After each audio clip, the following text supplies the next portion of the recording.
Hello बच्चों, essential function of life में सबसे इम्पोर्टेंट फंक्शन एक रिप्रोडक्शन के बारे में आपने पढ़ा होगा कि यदि रिप्रोडक्शन ना होता तो दुनिया में जो ऑल लिविंग थिंग्स हैं इनका अस्तित्व समाप्त हो जाता, इनका एक्सिस्टेंस जो है दुनिया में ना होता। उसको बनाए रखने के लिए, अपनी उपस्थिति को बनाए रखने के लिए, चाहे प्लांट्स हों या ह्यूमंस हो या एनिमल्स हो, ये रिप्रोडक्शन करते हैं। उसी को आज हम समझने जा रहे हैं कि प्लांट्स में रिप्रोडक्शन कैसे होता है। ये plants produce so many seeds. एक पौधा बहुत अधिक मात्रा में बीज पैदा करता है। ऐसा क्यों? कभी सोचा है आपने कि यदि सारे बीज जर्मिनेट हो जाएं तो बहुत अधिक संख्या में पौधे तैयार हो जाते हैं, लेकिन होता क्या है कि उसमें कुछ बीज अनडेवलप्ड होते हैं, कुछ सीड्स को एनिमल खा जाते हैं और कुछ डिस्ट्रॉय हो जाते हैं due to the rain and heat. Other में नॉट गेट राइट सॉइल, कुछ को उचित मिट्टी और उचित एयर और वाटर नहीं मिल पाती है। कुल मिला के मैं कहना ये चाहता हूँ कि इतने ज़्यादा बीजों में से कभी सोचा कि आखिर इतने बीज अधिक क्यों होते हैं एक ही फल में? एक ही फ्रूट्स में हज़ारों की संख्या में सीड्स होते हैं। वो इसलिए होते हैं कि कुछ का जर्मिनेशन होता है, कुछ नहीं जर्मिनेट हो पाते। यदि लिमिटेड होते तो उनका एक्सिस्टेंस खतरे में रहता। इसलिए प्रकृति ने उनको बहुत अधिक बीज उसमें दिए हैं, तो कितना भी कम हो, अधिक से अधिक जो बीज हैं वो जर्मिनेट हो जाते हैं। Thus the plants try to maintain and multiply its existence on the earth in the form of new plant. इस प्रकार से पौधा अपना एक्सिस्टेंस, अपनी उपस्थिति नए प्लांट के रूप में देकर के दुनिया में बनाए रखता है। आइए देखते हैं स्ट्रक्चर ऑफ ए सीड। एक बीज की बनावट कैसे होती है। A seeds has an outer covering known as seed coat. Seed जो होता है उसके बाहर एक कवरिंग कोट होती है जिसको हम सीड कोट कहते हैं। इसका एक्चुअल में वर्क क्या होता है? प्रोटेक्ट द एम्ब्रो, जो बेबी प्लांट्स होता है उसकी रक्षा करना। It has tiny holes to allow water to the enter. इसमें एक छोटा सा छिद्र होता है जो इसको पानी जाने की अनुमति देता है। देयर आर टू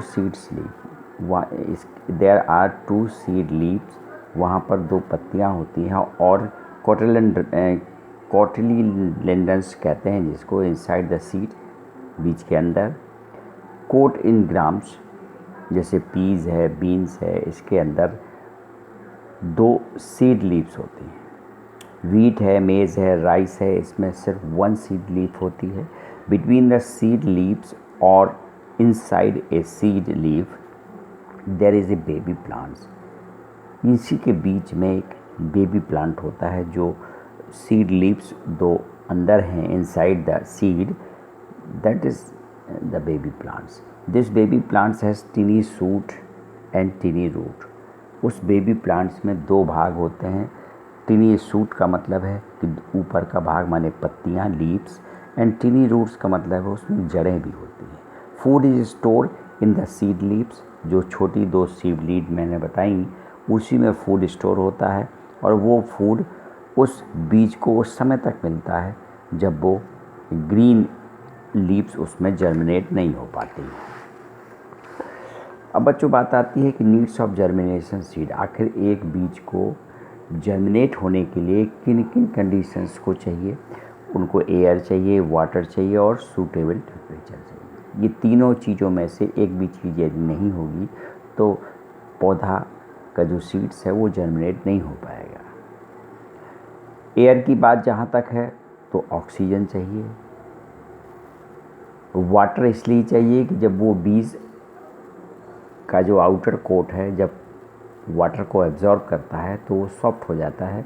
उससे जो अंदर सीड लीव्स होती हैं उनको आउटसाइड आने में बड़ी सुविधा हो जाती है। टेम्परेचर की बात जहाँ तक है तो कभी भी सीड या तो बहुत अधिक ठंडक में और बहुत अधिक हॉट टेम्परेचर में जर्मिनेट नहीं होता है।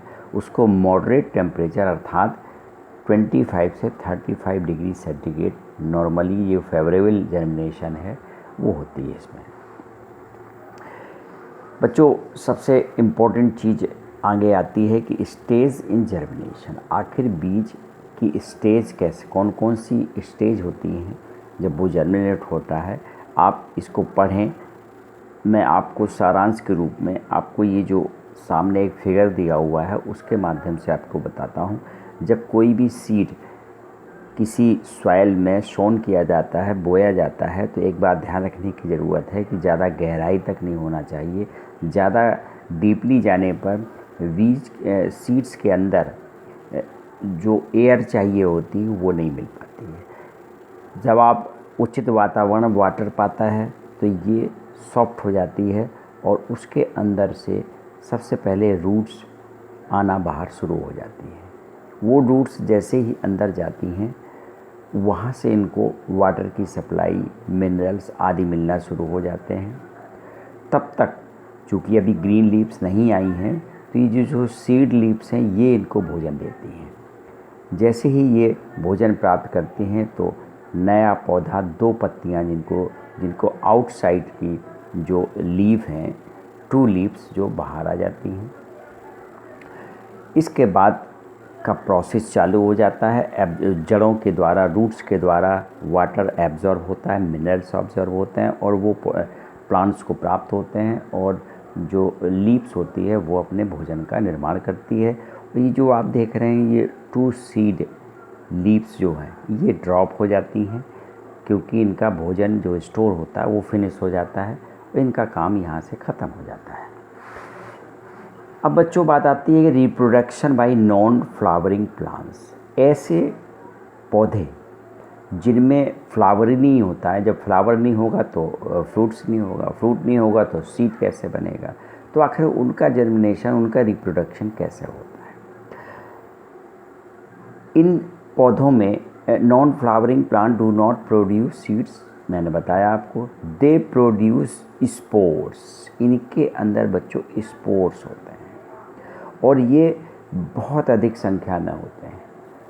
और जब ये राइप हो जाते हैं, पक जाते हैं, तो ये बस्ट हो जाते हैं। बस्ट होने पर ये हज़ारों की संख्या में स्पोर्स पैदा करते हैं जो कि एक नए प्लांट्स को जन्म देती है।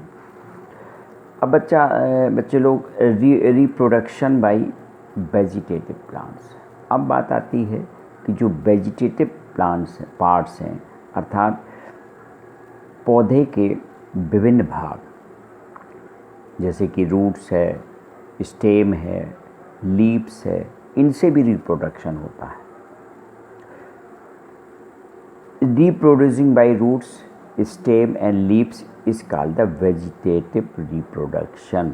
आखिर ये हो सकता है ये आपके क्वेश्चन पूछा गया हो कि what is the vegetative reproduction, आखिर वेजिटेटिव रिप्रोडक्शन क्या है। तो आप दे सकते हैं कि रूट्स, स्टेम और लीव्स, अर्थात ये 3 पार्ट्स जो प्लांट्स के हैं उनके द्वारा जो पौधा नया जनरेट होता है, नया जर्मिनेट होता है, उसको हम वेजिटेटिव रिप्रोडक्शन कहते हैं। Vegetative reproduction is much quicker than reproducing through the seeds. बच्चों सीड्स से बहुत जल्दी पौधा तैयार होता है वेजिटेटिव रिप्रोडक्शन, अर्थात इन पार्ट्स के द्वारा, रूट और आपके स्टेम है, लीव्स से, इसमें जो प्लांट्स जो रेडी होता है बहुत जल्दी तैयार होता है बजाय इसके कि सीड्स।